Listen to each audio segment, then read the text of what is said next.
मेरा नाम है Srishti Jayant Deshmukh and you are watching me on DKT। काफ़ी लोग ये पूछ रहे हैं कि आपने ऐसा क्या किया कि आज ऐसा हो गया है। लेट मी टेल यू, कुछ बहुत अलग तो नहीं किया। जो सब के वीडियोस दिखा करती थी ऐसे ही आपकी तरह, और जो भी बेसिक पढ़ाई है, बेसिक बुक्स, थोड़ी सी चीज़ें हैं जो I would really like to share with you. मैं चाहती हूँ आपको थोड़े टिप्स दूँ, शायद आपको भी काम आ जाए, and I wish you all the very best. So strategy के बारे में बात करें या पढ़ाई शुरू करने के बारे में बात करें तो UPSC का syllabus is the most important thing. कई बार आपने सुना होगा, सब कहते हैं सिलेबस आप रट लीजिए, याद कर लीजिए। तो ये चीज़ इसलिए ज़रूरी है कि जब आप सिलेबस को पढ़ लेते हैं, पता होता है कि 1, 2, 3, 4 पेपर्स में, प्रीलिम्स में क्या पूछा जाने वाला है और टॉपिक का नाम दिया होता है, तो आपको आइडिया हो जाता है। जब आप कोई और न्यूज़पेपर या बुक पढ़ते हैं तो आप उससे डिलिनिएट कर सकते हैं क्या चीज़ें इंपॉर्टेंट हैं और क्या चीज़ें अवॉइड की जाएं। तो सिलेबस की कॉपी ज़रूर अपने स्टडी टेबल पे रखें एंड डेली आप उसको देखते रहें। सिलेबस के अलावा मैं कहूँगी UPSC के जो प्रीवियस ईयर क्वेश्चन पेपर्स हैं, वेदर इट इज़ प्रीलिम्स और मेंस, जो भी हैं, आप उनकी कॉपीज़ निकाल लीजिए। जब मैंने शुरू किया था पढ़ाई करना तो लास्ट 5 से 7 इयर्स के सारे पेपर्स मैंने प्रिंट करा के रख लिए थे। तो हर रोज़ जब पढ़ाई हो जाए तो रात को आधे घंटे के लिए सही क्वेश्चंस एक बार देख लें। जब हम डायरेक्टली UPSC के क्वेश्चंस देखते हैं, उनका स्टैंडर्ड क्योंकि अलग ही होता है किसी भी टेस्ट सीरीज़ के अलावा, तो वो हमारे दिमाग में अगर चलते रहें तो वो बहुत ज़्यादा फ़ायदा करते हैं। अगर एग्ज़ाम पैटर्न की बात करूं तो UPSC जो है एग्ज़ाम सिविल सर्विस, ये 3 फेज़ में होता है। पहले prelims, then mains and finally interview. तो कई बार मतलब मेरी खुद के एक्सपीरियंस से कह रही हूँ कि इसको मैंने तीनों को अलग अलग तो नहीं सोचा, लेकिन एक इंटीग्रेटेड प्रिपरेशन की, क्योंकि बुक्स भी मेजरली सेम ही रहती हैं। बस इतना कहूँगी कि as and when exam approaches, वहाँ पे थोड़ा अपना एटीट्यूड बदलना पड़ेगा। जैसे प्रीलिम्स आएगा तो थोड़े ज़्यादा ऑब्जेक्टिव और कुछ फैक्ट्स लर्न करना शुरू करना पड़ेगा एग्ज़ाम के 2-3 महीने पहले, और जब मेंस आता है तो अच्छे से आंसर राइटिंग में लगना पड़ेगा। तो ये थोड़े चेंजेस हैं, लेकिन नॉलेज वाइज बोला जाए तो आई थिंक एक इंटीग्रेटेड प्रिपरेशन अच्छा काम करती है। ऑप्शनल की बात करूं तो बहुत सारे ऑप्शनल सब्जेक्ट्स हैं। मेरा बैकग्राउंड इंजीनियरिंग रहा है और केमिकल इंजीनियरिंग अवेलेबल नहीं था CSE में ऑप्शनल, तो आई चूज़ सोशियोलॉजी क्योंकि I felt it was really interesting. I learned about the social structure and other areas. तो ऐसा कुछ भी नहीं, आप अपने चॉइस के हिसाब से पॉलिटिकल साइंस, अपावैड, इतने सारे, I can not even take the names, जो भी आपका ग्रेजुएशन सब्जेक्ट से अगर मेल खाता हो तो इससे बेहतर कुछ भी नहीं। या इसके अलावा आप जो भी लेना चाहते हैं आप ऑप्शनल ले सकते हैं। अगर प्रिपरेशन के एक रोड मैप की बात करें कि कैसे अपने आप को इस पूरे प्रोसेस से गाइड करना है, तो मैं ये कहूँगी make newspaper your best friend. आप कोई भी न्यूज़पेपर पढ़ सकते हैं, जनरली 2 रेकमेंडेड हैं, the Hindu and the Indian express. तो मैंने पहले तो प्रीलिम्स और मेंस के लिए द हिंदू ही पढ़ा था। इंटरव्यू का कॉल आया, उसके बाद दूसरा न्यूज़पेपर पढ़ना शुरू किया। बट आई ऑल्सो से कि न्यूज़पेपर केवल हार्ड कॉपी हम पढ़ते ही हैं, बाकी एडिटोरियल्स जो इम्पोर्टेंट कहीं और आ जाते हैं वो भी, उस पर भी थोड़ी नज़र हमें बनाए रखनी होती है। तो न्यूज़पेपर्स की बात चल रही है तो थोड़े और मैगज़ीन्स का कह दूँ तो योजना मैगज़ीन मैंने रेफ़र की थी। शुरुआत में कुरुक्षेत्र भी पढ़ी, पर फिर लगा कि योजना विल सफाइस। तो उससे होता ये है योजना से कि जो इम्पोर्टेंट टॉपिक है और या जो गवर्नमेंट की जो स्कीम्स हैं वो बहुत ही ऑथेंटिक मटेरियल हमें मिल जाता है। कहीं और वेबसाइट पे जाएंगे तो शायद कुछ काट दिया जाए, बट योजना में आपको सब कुछ एक जगह पे उस टॉपिक के बारे में बता दिया जाएगा। तो योजना को आप फॉलो करिए। इसके अलावा कोई और मैगज़ीन तो नहीं मैंने ली थी।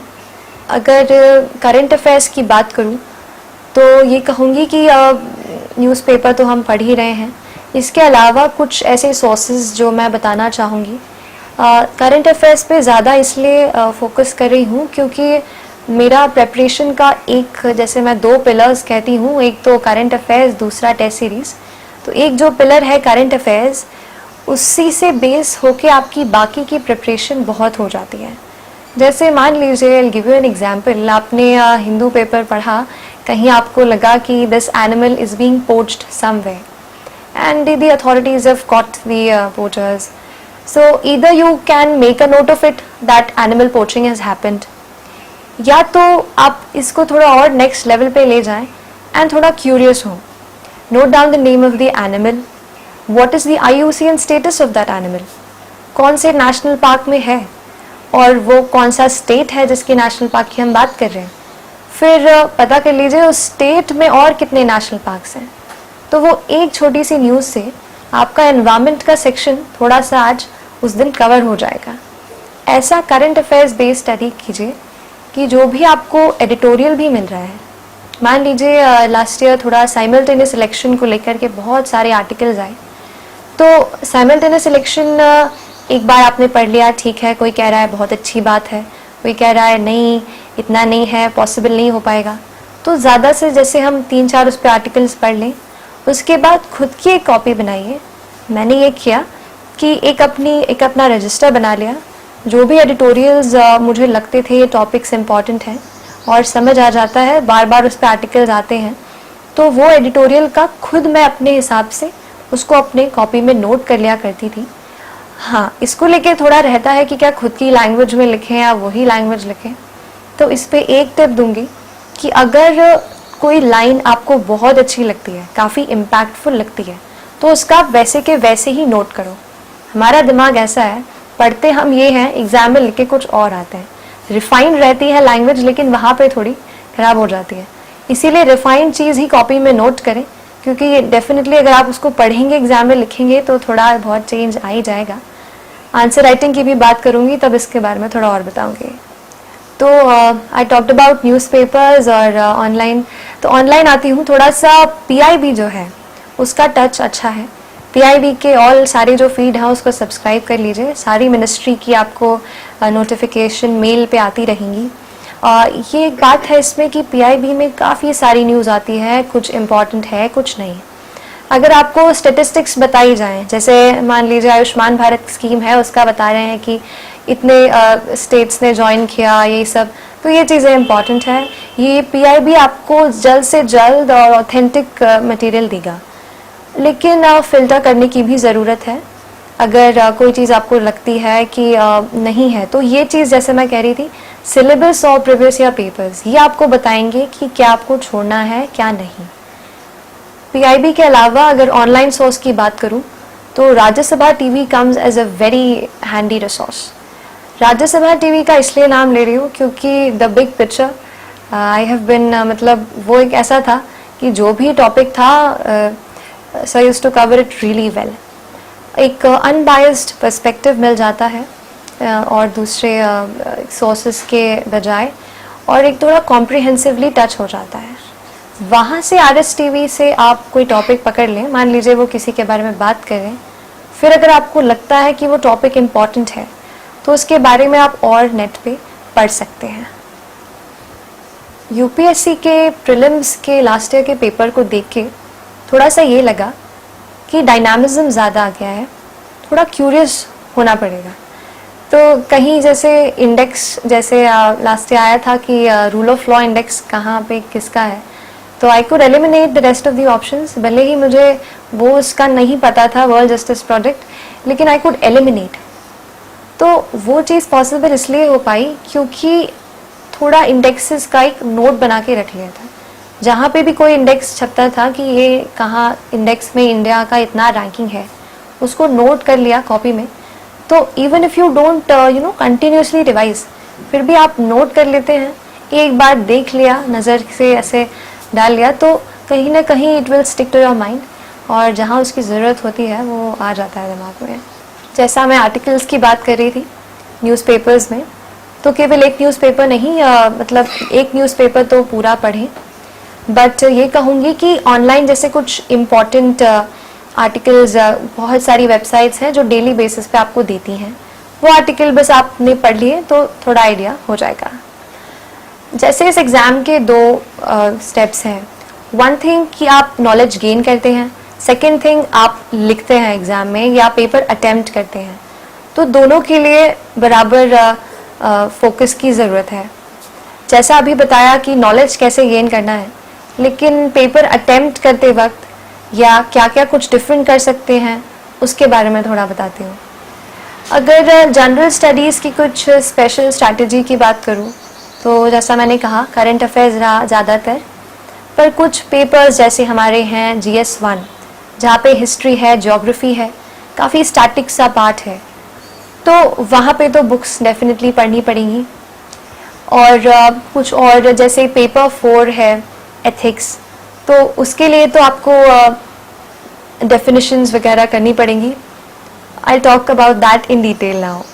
GS1 से शुरू करते हैं। GS1 में हिस्ट्री, ज्योग्राफी जो बेसिक बुक्स हैं, इन सबसे पहले तो NCERT, that is the mother of all books. So NCERTs पढ़े सारी। इनफैक्ट आई थिंक ज्योग्राफी के लिए तो NCERTs भी 6 से लेकर 12 पढ़ लेंगे, दैट विल बी इनफ।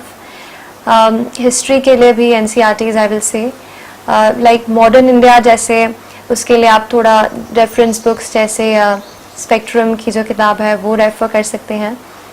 और इसके अलावा सोसाइटी का जो पोर्शन पूछा जाता है वो, क्योंकि मेरा सोशियोलॉजी ऑप्शनल था तो उससे काफ़ी हेल्प मिली, बट अदरवाइज़ आप न्यूज़पेपर से और नेट से उसको पढ़ सकते हैं।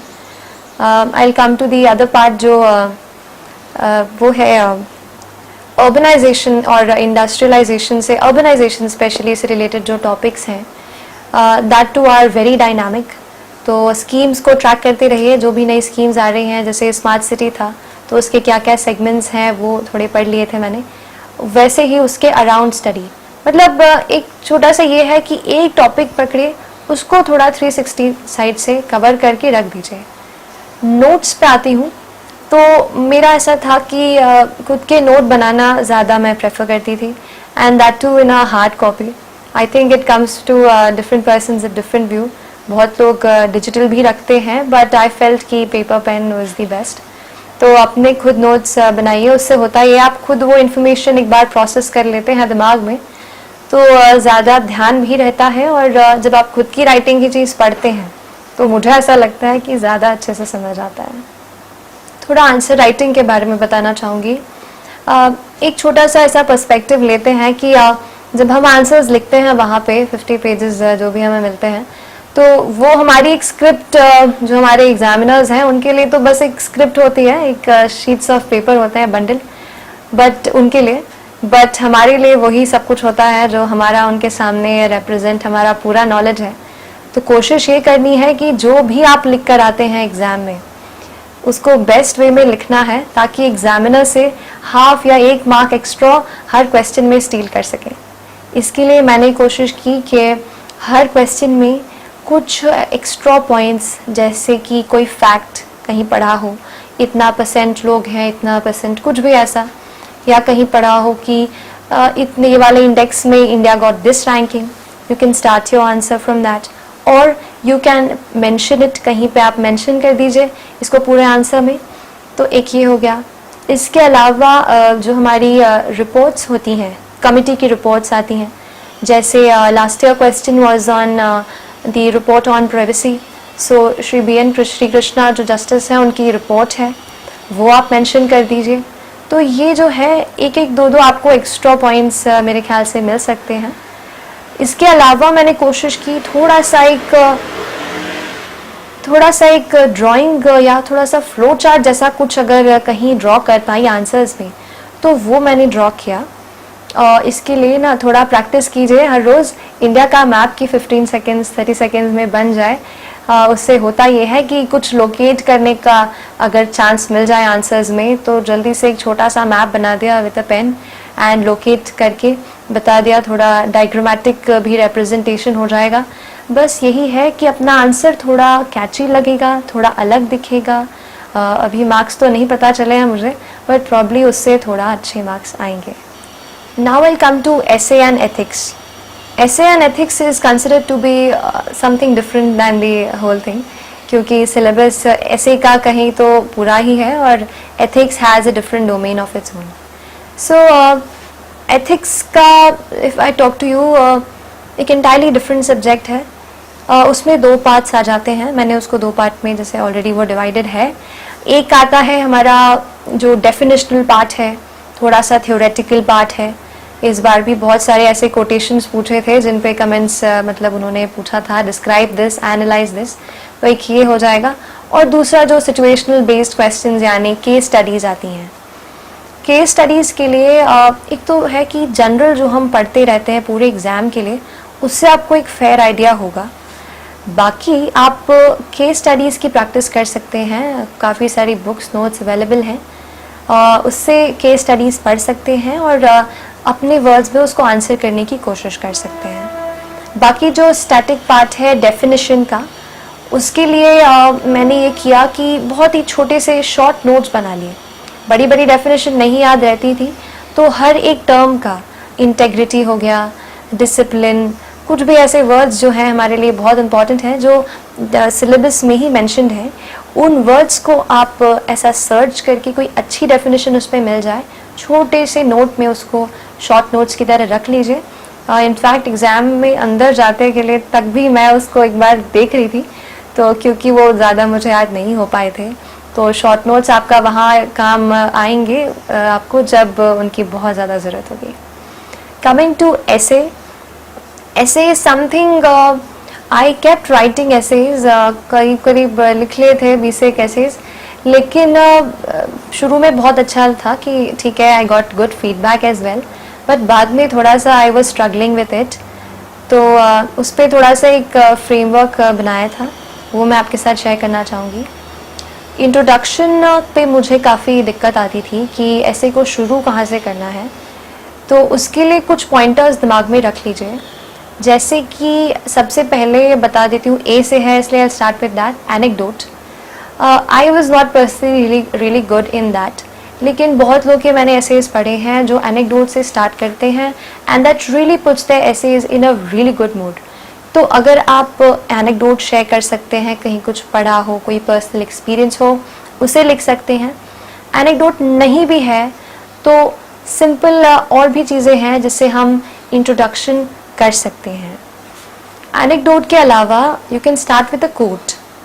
कोट भी ऐसा है कि यू डोंट नो एग्जैक्टली कहाँ पर कौन सा फिट होगा, तो इधर एनेक्डोट, कोट या फिर एक थोड़ा बैकग्राउंड, जो भी पूछा है उसका एक बैकग्राउंड कर सकते हैं. इसके अलावा टेम्पोरल भी एक है कि टाइम से स्टार्ट करें, पुराने से नाउ तक, पहले कैसा रहा वो चीज़, अब कैसे डेवलप हो रही है, वो भी कर सकते हैं. ऐसे ही कि अगर बात करूं तो specially I would like to mention कि Dhuri Shetty sir's blog has really helped me. उसमें उन्होंने ऐसे का काफ़ी कुछ डिटेल में नोट्स भी बताए थे, तो I took help from that. You can refer to it as well. Talking about the test series, मैंने कहा था कि test series was the second pillar of my preparation. बहुत ज़रूरी है. I prepared away from Delhi but I wanted to stay connected. लगा कि दिल्ली में जो भी माहौल है, जो भी टेस्ट हैं, वो पता रहे क्या क्वेश्चंस पूछे जाते हैं. इसमें टेस्ट सीरीज़ ने ही सबसे ज़्यादा हेल्प किया. पढ़ते तो हम हैं, लेकिन टेस्ट से ये रहता है, पता चल जाता है कि हमारी स्टैंडिंग क्या है. प्रीलिम्स की बात करूँ तो स्कोर्स मेरे भी शुरू में अच्छे नहीं आते थे. करीब मतलब इतना नहीं आते थे कि लगता था क्वालिफाई हो जाए. इसलिए घबराइए नहीं, पढ़ते रहें. अपना जो नॉलेज गैप है, कुछ लूप होल्स हैं जो छूट जाते हैं, उन गैप्स को फिल करने की कोशिश करिए. कोई सब्जेक्ट हो जिसमें आप वीक हैं, उसको आइडेंटिफाई कीजिए. आजकल हम लोग एलिमिनेशन मेथड पे काफ़ी भरोसा करने लग गए हैं, लेकिन यूपीएससी कैन ट्रिक यू. इसलिए कोई एक मेथड को फॉलो नहीं करना है. एलिमिनेशन ठीक है, अच्छी बात है, जहाँ पे आप उसको लगा सकते हैं लगाइए, लेकिन थोड़ा नॉलेज लूप को भी फिल कीजिए. हाँ, मैं कहूँगी कुछ ऐसे क्वेश्चंस होते हैं जो छोड़ने लायक ही होते हैं।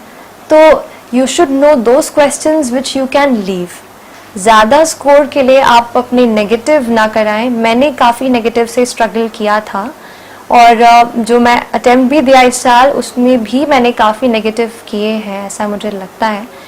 लेकिन फिर वो है ना क्यूरियोसिटी, कहीं थोड़ी सी क्यूरियस हो गई थी कि दिल्ली और दिल्ली का लॉन्गिट्यूड है और कैसे पास होता है, and I got that question. Coming to test series specially for prelims, बहुत ज़्यादा टेस्ट तो नहीं लगाने हैं, इसीलिए जैसे हम क्या करते हैं टेस्ट सीरीज सब बोलते हैं तो हर रोज़ एक टेस्ट लगाते हैं 100 सवाल, probably that won't help. Coming very close to the exam आप you can go for the tests, but apart from that 50 questions अगर 2-3 months बिफोर द एग्जाम करें specially for that subject, so that will be good. Otherwise online platforms पे daily basis पे कुछ questions डाले जाते हैं। मैं दोनों तीनों वेबसाइट्स में जो भी क्वेश्चंस डाले जाते थे 5 या 6 हर रोज़ उनको सॉल्व करती थी और जो भी इम्पोर्टेंट था उसको नोट करती थी। अगर फ्री या ऐसी टेस्ट सीरीज़ की बात की जाए तो जैसा मैंने बताया ऑनलाइन जो डेली क्वेश्चंस डाले जाते हैं वो आप सॉल्व कर सकते हैं। इसके अलावा जो भी ऑनलाइन रिसोर्सेज हैं उनको एक्सेस कर सकते हैं। इंटरव्यू पे आती हूँ। इंटरव्यू एक बहुत ही अवेटेड मोमेंट होता है और लेकिन मैं कहूँगी ज़्यादातर नॉलेज बेस हमारा ऑलरेडी बन चुका होता है। तो अगर इंटरव्यू की प्रिपरेशन की बात करें तो सबसे ज़्यादा इम्पॉर्टेंट हमारा डिटेल्ड एप्लीकेशन फॉर्म है, वो ही हमारा बैकग्राउंड है। That is the only paper जो कि हमारा इंटरव्यू ले रहे हैं उनके पास है, तो उसको हमें बहुत अच्छे से प्रिपेयर करना है। जो भी वर्ड आपने उसमें मेंशन किया हो उसको आपको बहुत अच्छे से कवर करना है। एक क्वेश्चन रहता है कि क्या मेंशन करें क्या ना मेंशन करें। हॉबीज़ की मैं अपना पर्सनल एग्जांपल दे देती हूँ। बहुत सारे गाने सुनती थी लेकिन ये था कि कुछ टेक्निकल पता नहीं था, तो मैंने सोचा कि जिसका थोड़ा पता है वो मेंशन किया जाए और ये भले ही मैं इसको बहुत अच्छे से कर रही हूँ इसको अवॉइड करूँ। तो आप अपना you can decide for yourself because we have a good amount of time with us जहाँ पे हम जो भी नहीं ब्रश अप कर पाएँ उसको ब्रश अप कर सकते हैं। तो even if you mention study very nicely for that. Coming to the interview questions, कई बार इट्स लाइक कुछ कन्विंसिंग रीज़न पूछते हैं why do you want to join the civil service. This is the most important question जिसका हम rehearsal भी करते हैं, लेकिन ये क्वेश्चन मुझे नहीं पूछा गया लकीली। मेरे क्वेश्चंस काफ़ी जनरल थे and the board was really cordial. तो मैं ये कहूँगी इस स्पेशल क्वेश्चन के लिए मैंने कुछ ऐसे प्रिपेयर किया था कि आई सेड मतलब if I utilise this is the only field जहाँ पे मैं अपने नॉलेज के बेसिस पे लेर्निंग कैपेसिटी के बेसिस पे एक ऐसे पोजीशन पे पहुँच सकती हूँ जहाँ पे बहुत सारे लोगों को पॉजिटिवली इम्पैक्ट कर सकूँ। और भी रास्ते हैं लेकिन नॉलेज और लर्निंग से ये वाला ही है। बाकी ये भी काफ़ी लोग हैं कि जैसे कहीं प्राइवेट सेक्टर में इम्पैक्ट इतना नहीं जा सकता जितना यहाँ आप कर सकते हैं, तो उस पर तो आपका पर्सनल रीज़न है, जो भी आप फिट समझें वो आप बता सकते हैं। But you have to be very confident. Body language का प्रैक्टिस ज़रूर करें। हम लोग थोड़े लथार्जिक हो जाते हैं इसलिए थोड़े मॉक इंटरव्यूज़ ले लें। मॉक इंटरव्यूज़ एक्सप्लेन हमें ये कर देते हैं कि क्या क्या कैसे कैसे बैठना है उठना है, थोड़ा सा बॉडी लैंग्वेज पॉलिश हो जाए तो वहाँ पे कॉन्फिडेंटली बात कर पाते हैं। करंट अफेयर्स की बात करूँ तो करंट अफेयर्स तो हम न्यूज़पेपर पढ़ना मत छोड़िए, उसको पढ़ते रहिए, उससे पता रहेगा क्या चीज़ सही है। और आप अपने आंसर्स को रिहर्स कीजिए मिरर के सामने खड़े होके और अपना डर उससे काफ़ी कम हो जाएगा। Coming to the practice of answer writing, कितना टाइम देना है, मैं कहूँगी हर रोज़ 2-3 आंसर ज़रूर लिखें और हो सके तो उसको किसी मेंटोर से चेक करवाएं या फिर ऑनलाइन जो फोरम्स हैं मैं तो वहीं डाल दिया करती थी। फ्रेंड्स जो रहते हैं दे इवैल्यूएट। उसके अलावा दूसरों के भी आंसर्स जब आप देखते हैं तो आपको समझ में आता है कि क्या अच्छा दिखता है, क्योंकि हमारे आंसर में हम खुद नहीं समझ पाते कि कैसी चीज़ें कुछ अच्छी हैं या बुरी। जब कोई और हमें बताता है तो वो है, तो आप किसी और का आंसर देखिए और उनको भी बताएं क्या अच्छा बुरा है and share your views. Talking about answer की हैंड राइटिंग, तो मेरे ख्याल से लेजिबल होनी चाहिए, बहुत अच्छी हैंड राइटिंग होना ज़रूरी नहीं है।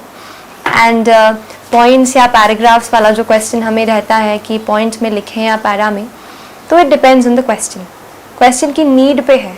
अगर बोला है कि एन्यूमरेट, तो एन्यूमरेट में तो अच्छे से आप नंबर डाल के लिख सकते हैं।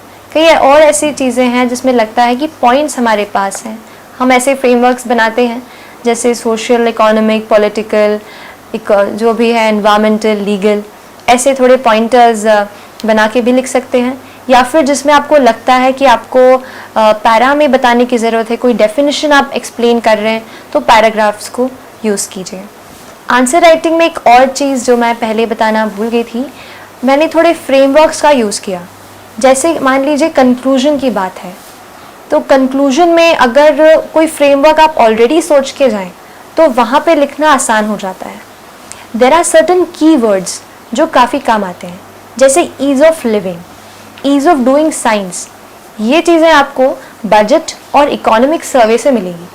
इकोनॉमिक सर्वे एक ऐसा डिटेल डॉक्यूमेंट है जो गवर्नमेंट की सारी चीज़ों के बारे में बताएगा, तो उसको रेफ़र कीजिए, उससे कीवर्ड्स निकालिए और वो कीवर्ड्स अपने आंसर में यूज़ कीजिए।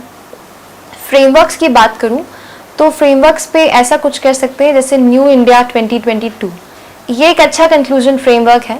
थोड़ा एक्सप्लेन कर दिया, if coordination is there, if this is there, then a new India 2022 can be achieved. तो ऐसे कुछ फैक्टर्स घर से ही प्रिपेयर करके जाइए, ताकि आप जब आंसर लिखें तो these things can be directly utilised. Finally I'd like to end this, और थोड़ा सा एक मोटिवेशन के तौर पे यही कहूँगी कि डोंट बी फेयरफुल। इतनी भी बड़ी एग्ज़ाम नहीं है, मैंने भी फर्स्ट ही अटैम्प्ट था मेरा, और काफ़ी सेल्फ स्टडी पे फोकस किया, इसलिए बड़ा सपना देखा है तो हो जाने दीजिए, और कंसिस्टेंट एफर्ट्स रखिए अपने। हर रोज़ जितना टाइम देते हैं उतना ज़रूर दीजिए। हॉबीज़ भी डेवलप कीजिए, अपने आप को रिलैक्स रखिए, और ये एक एग्ज़ाम है, ये ध्यान रखिए।